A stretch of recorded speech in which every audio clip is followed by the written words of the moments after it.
It was a crisp Monday morning in Washington, D.C.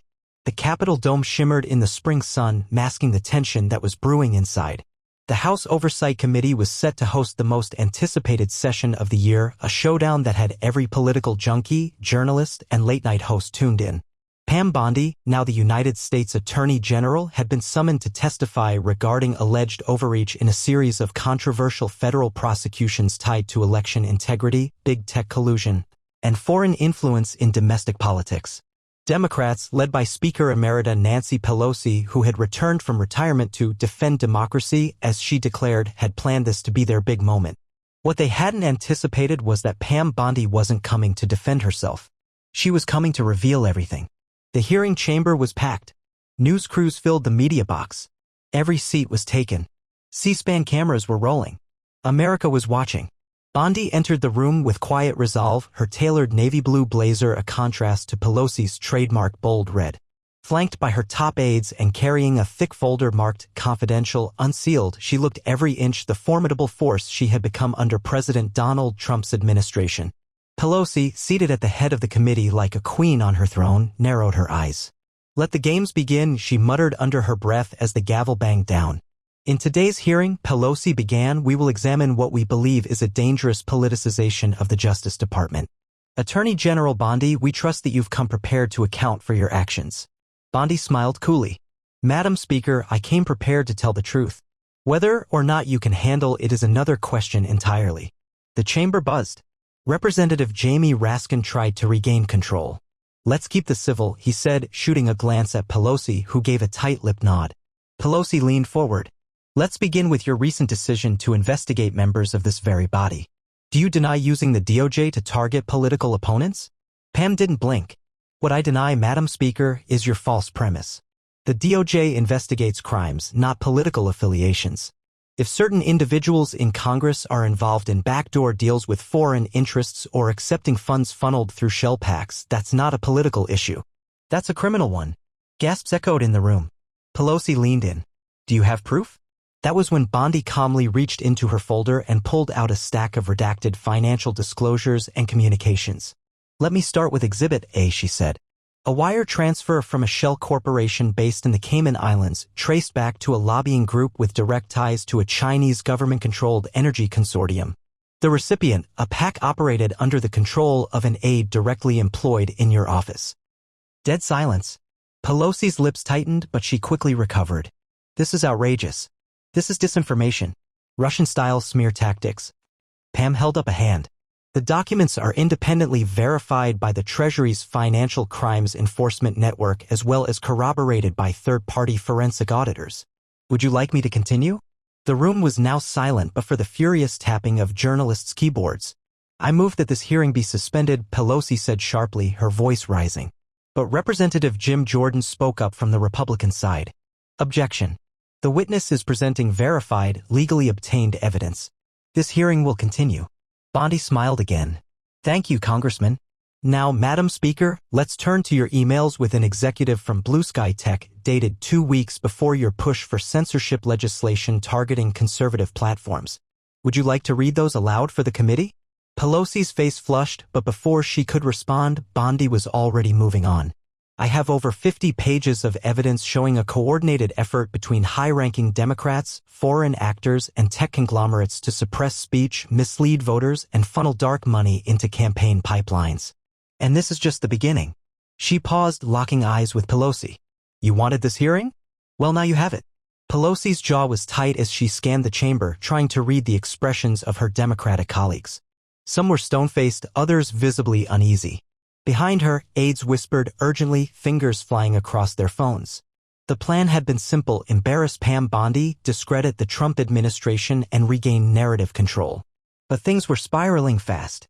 Pam Bondi remained poised, flipping through her binder like a professor dismantling a false thesis.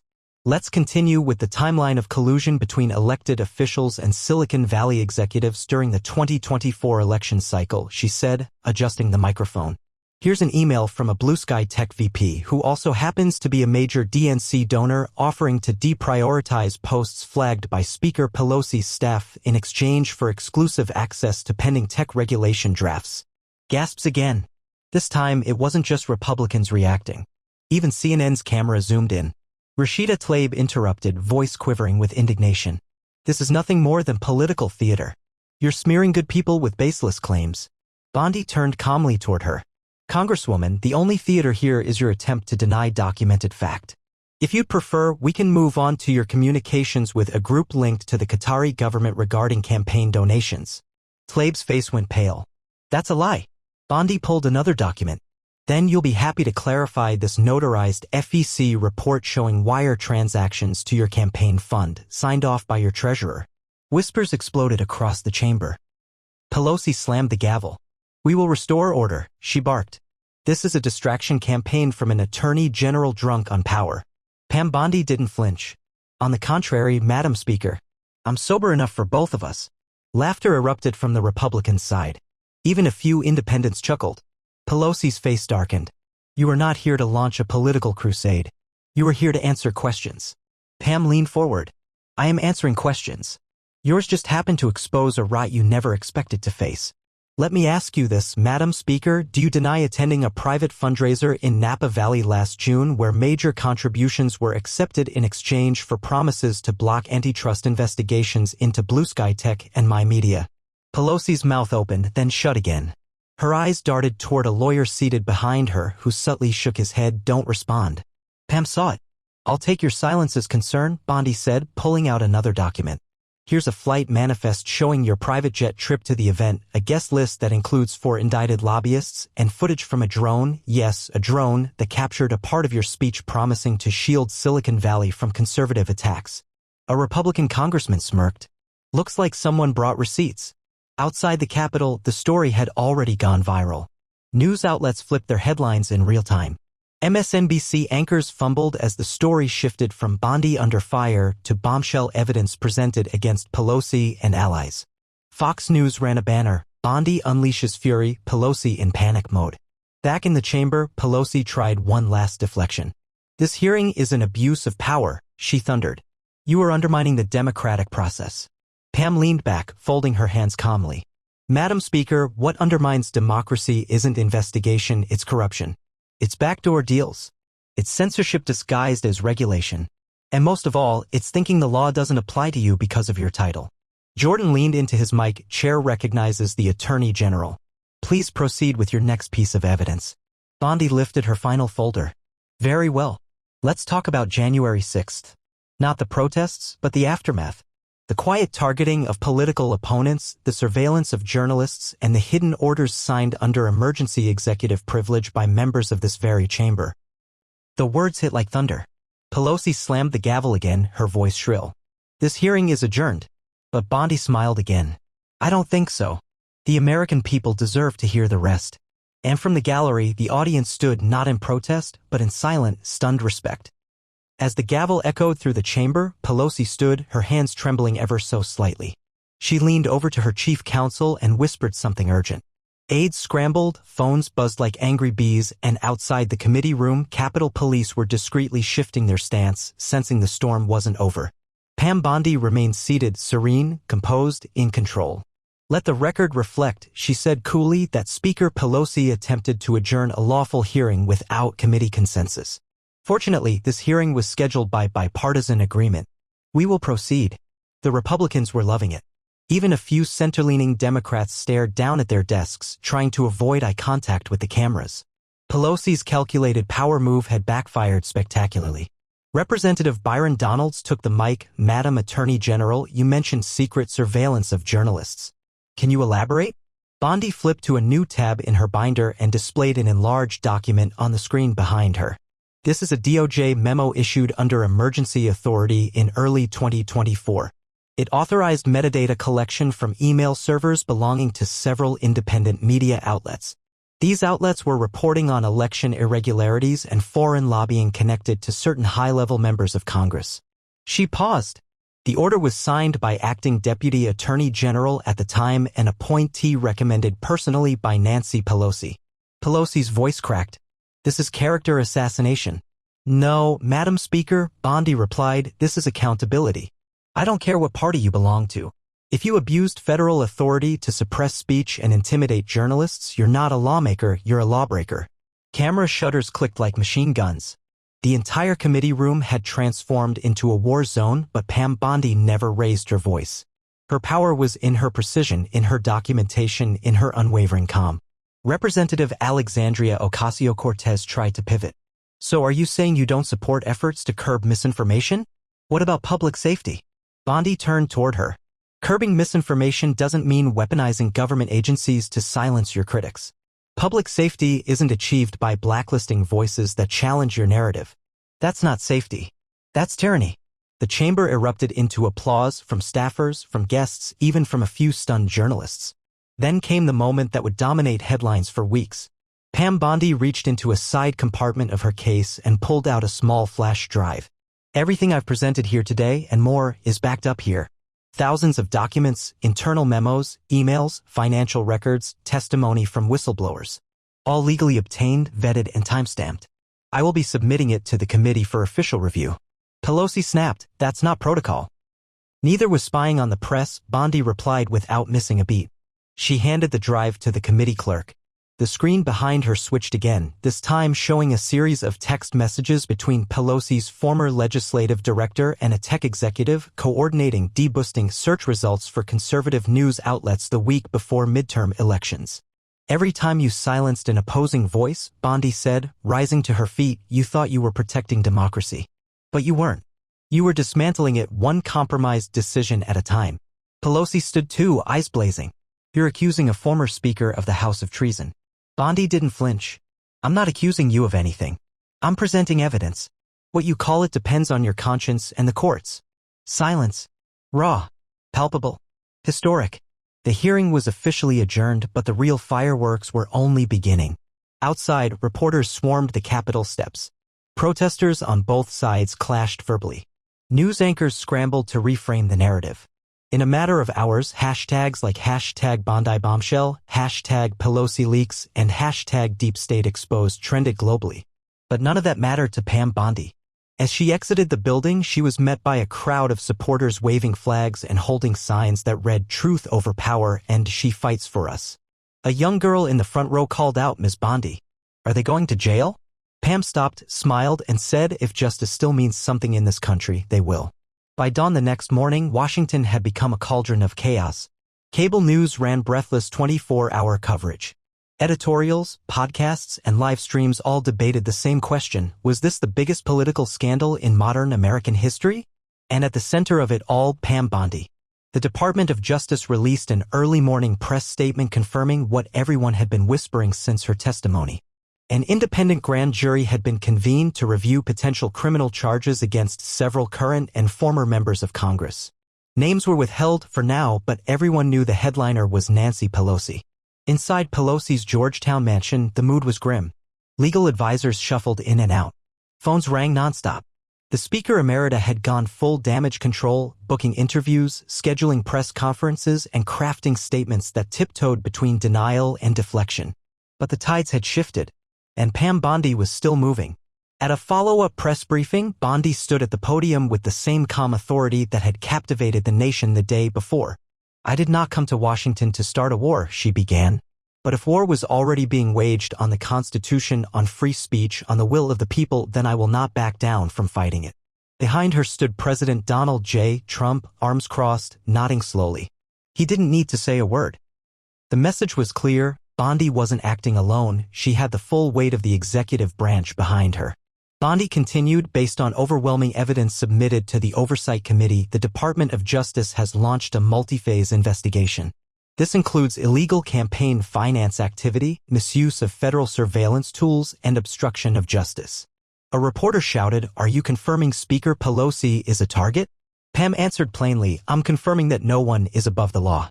The room exploded in questions, but Bondi walked away without answering another word. Meanwhile, cracks began forming in the Democratic ranks. Several moderate Democrats distanced themselves from Pelosi, citing grave concerns over ethical breaches.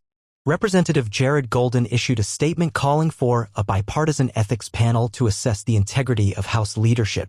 Even Representative Ro Khanna, normally a loyal voice, said, "If these documents are genuine, we need a reckoning." Inside the FBI's evidence review room, boxes of seized material were being logged. Emails, flash drives, burner phones, it was all there. 2 whistleblowers had come forward voluntarily, confirming that tech companies had been given talking points by Pelosi's staff to label certain political speech as domestic misinformation. In exchange, those companies had received regulatory exemptions and government contracts. Meanwhile, back in Congress, Speaker Mike Johnson announced a special joint investigative committee to oversee DOJ cooperation and ensure full transparency. He stood on the House floor and declared, "What Pam Bondi has exposed isn't just a case of political corruption.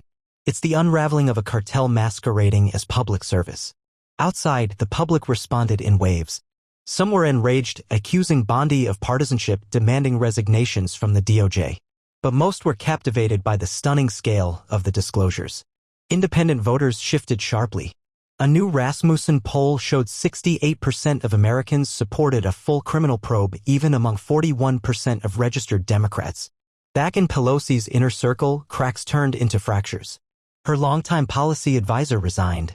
2 campaign finance officers lawyered up. The DNC went into triage mode, trying to isolate the damage. And through it all, Bondi kept working. Quietly. Relentlessly. The next blow came when leaked audio from an internal Blue Sky tech meeting surfaced, recorded just weeks before the 2024 election. In it, a VP bragged about cleaning up Pelosi's mess and ensuring the House stays blue, no matter the cost. The authenticity was verified. Game over. Pelosi canceled her press conference. Rumors swirled of her stepping down entirely from public life. But the final act was still to come. Because Pam Bondi wasn't finished yet. 6 weeks after the infamous Congressional showdown, America watched as Nancy Pelosi walked into a federal courthouse under heavy security. Her usual polished confidence was gone, replaced by a steel gray pantsuit and dark sunglasses shielding her from the flashing cameras. Behind her trailed her high-powered legal team. The charge sheet was unsealed that morning: obstruction of justice, abuse of power, conspiracy to violate civil rights, and misuse of government resources. The country held its breath. Pam Bondi, meanwhile, didn't gloat. She didn't tweet. She didn't do victory laps on cable news. Instead, she got to work assembling one of the most airtight prosecutorial teams the DOJ had ever seen. Her strategy wasn't to make headlines, it was to make history. Inside the courtroom, the case was surgical. The prosecution presented emails showing Pelosi's staff flagging political posts for removal, posts that criticized the Democratic Party or supported conservative candidates. The digital forensics team showed timestamped deletions occurring just minutes after those emails were sent to tech companies. Key whistleblowers, former tech employees, and congressional aides testified under oath about a shadow censorship pipeline coordinated by Pelosi's office. But the real turning point came with a single video clip. A deposition from a former Blue Sky tech executive shown to the jury in full described a private dinner in San Francisco where Pelosi allegedly said, "We don't need to change minds, we just need to control what minds see." Even the court reporters paused in disbelief. The defense argued it was taken out of context. But by then, the damage was done. On the steps outside, protesters gathered, some with signs that read, "Resist the deep state," others with "Justice for the Constitution." America was divided, yes. But for once, a broad swath of the population seemed to agree this wasn't normal and it had to end. When it came time for closing arguments, Pam Bondi delivered hers personally. Not with flair, but with focus. "We're not here because of party lines," she began, pacing before the jury. "We're here because the most sacred responsibility of public office is accountability. When someone, anyone, uses their power to silence voices, influence elections, or break the law for personal or political gain, they are no longer serving the people. They are serving themselves." She paused. "You don't need to be Republican to be outraged. You don't need to be Democrat to demand justice. You just need to be American." The courtroom was silent. After 3 days of deliberation, the verdict came in, guilty on 3 counts. Pelosi was acquitted of one lesser charge, but the major one stuck. Sentencing would follow later. But the political legacy was already written. Nancy Pelosi, once a towering figure in American politics, had been brought down not by scandalous rumors or partisan attacks, but by cold, hard evidence and a woman who refused to flinch in the face of a political titan. The fallout was enormous. Several other indictments followed, former aides, tech executives, even a sitting senator. Congressional hearings were launched to draft legislation that would limit social media coordination with government offices and restore stronger checks on surveillance powers. President Trump called it the single greatest political cleansing since Watergate. But unlike Watergate, this wasn't about covering up a crime. It was about uncovering a culture. As for Pam Bondi, she didn't wait for applause. She went back to work at the DOJ, overseeing new task forces on election integrity, press freedom, and digital transparency. She refused to let her name become just another symbol in the culture war. But the people remembered. Murals were painted. Books were written. Students in law schools debated her legacy. And little girls across the country, especially in places that had felt forgotten or silenced, saw her as something new, a woman who wielded truth like a weapon and won. Months later, during a rare public appearance, a journalist asked her if she had any regrets about how it all went down. Pam paused, then smiled. "I regret that it ever had to happen," she said. "But I don't regret making sure it never happens again." And with that, she turned and walked away. Not toward the cameras, but toward justice, where she had always belonged.